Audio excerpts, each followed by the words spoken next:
More now on our breaking news. Western leaders have reiterated their support publicly for Ukraine in the wake of today's tense Oval Office meeting between Ukrainian President Zelensky and President Trump. Joining me now, CNN senior military analyst Admiral James Stavridis, former NATO Supreme Allied Commander, now a partner at the Carlyle Group, a global investment firm. Good to have you on, sir. Nice to see you this Friday.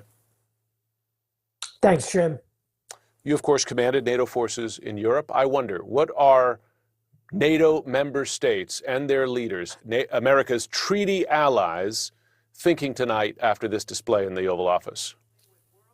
Yeah, let's start actually in Moscow, where they're not popping champagne because they're under sanctions from France, but they're breaking out the best bottles of vodka. Everybody's very, very happy in Moscow, and you see that across Russian television. Now let's shift to Brussels, where the greatest pool of allies, partners, and friends the United States could possibly have in the world, our fellow democracies across this transatlantic bridge. There is despair. There is deep, deep concern and sadness over the way Volodymyr Zelensky was treated in the Oval Office, the way he was simply, I think, ambushed by the president and the vice president in a display that really does shame to the Oval Office of the United States. I think the question now, Jim, is what happens in Europe? Let's face it, the spotlight will now go to Europe. Donald Trump has made it clear he wants no part of helping Ukraine going forward. It's a geopolitical mistake of epic proportion. Now the lights go on in Europe. They're going to have to step up and take this on.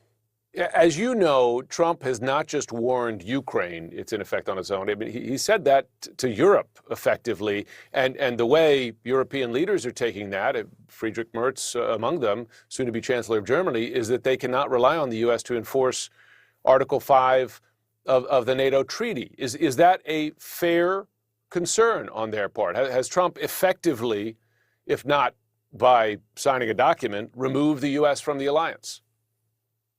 I think we are headed possibly, I don't want to overstate this, I don't want to be overly dramatic, but we could be looking at the last days of NATO. And this is a gut issue about who are you going to support? A democracy that's under attack, or are you going to support a dictator in Moscow?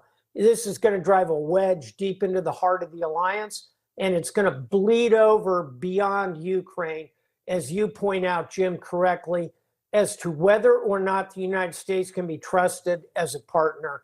I think if I'm a European at this point, I'm saying I need bigger defense spending. I need my European defense companies to step up.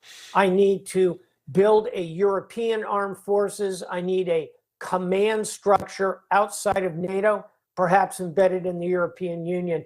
We could see the end of NATO and the start of what might be called the European Treaty Organization, ETO. Is the U.S.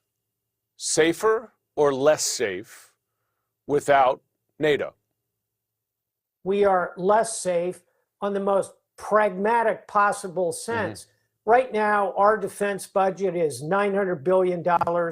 China's is about $300 billion. Russia is $150 billion.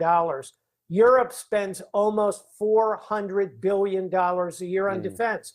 Collectively, it's the second largest defense budget in the world. So for us to walk away from that and say, no, we don't want to work with you. We don't want your help.